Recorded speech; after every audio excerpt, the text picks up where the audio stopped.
Здравейте, приятели! Ето ни отново в нашата кухня. Днес за вас ще приготвя един хубав български гювеч. С какво ще го направим гювеча? Тук съм вземал пилешко месо, наденички, бекон, лук, чери доматки, гъби, грах, чушка и картофи. Така. С какво ще започнем първо? Ще започнем първо с нарязването, вкусяването на картофите.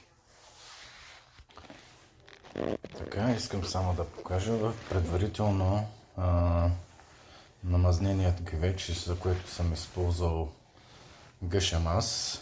Така, тъй като нямам свинска, както и в предишни видеа ви бях казал, предпочитам да готвя с животинска мазнина, отколкото с тези изкуствени маргарини и масла.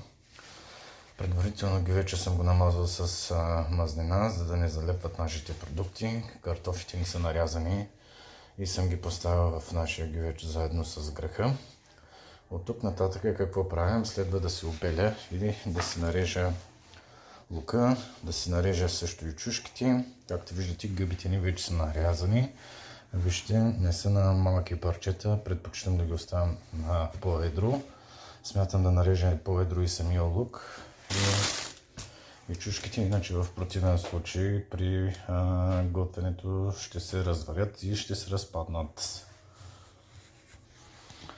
Ето така, гъбките си ги вкусявам в отделен съд с сол и черно пиперче. Както смятам и да използваме малко соев сос. Това е само за гъбките. И след като са вкусени добре, ги добавяме към останалите наши продукти в гювеча. Искам само да ви покажа, гъбките са вече при останалите съставки в гювеча, при картофките и граха. А сега ще се заема с почистването и нарязването на нашите чушки.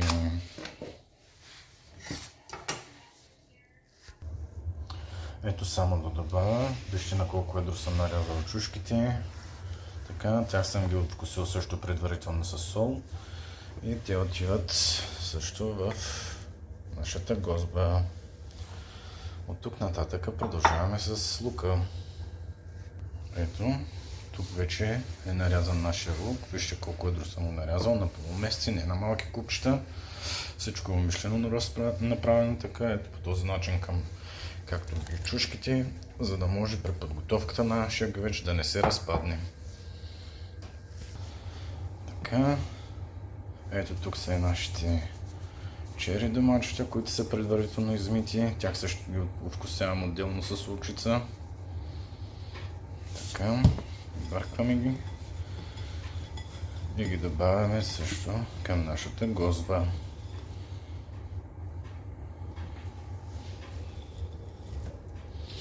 И от тук нататък всичко това трябва да се обърка много добре и остава да се заемаме с вкусяването на нашето месо. Така, ето тук в отделен съд съм си вкусил пилешкото месо с соев сос, сол и черно пиперче и го добавяме също към нашия гювеч. Искам само да ви покажа по какъв начин съм довил нашите наденички с бекона и ги добавяме също в нашия гювеч. Ето така. И остава да добавим само вода и да го сложим в фурната. Ето по този начин изглежда нашия гювеч. Вижте го отблизо. Така. С бекончето, с пилешкото месо, всички зеленчуци. Захлюпваме го с капака и го слагаме за около час и половина-два в предварително загрята фурна. А по-късно ще ви покажа какво се е получило. И така, приятели, ето по този начин изглежда нашият гювеч. Опитайте, няма да съжалявате. Да ви е сладко!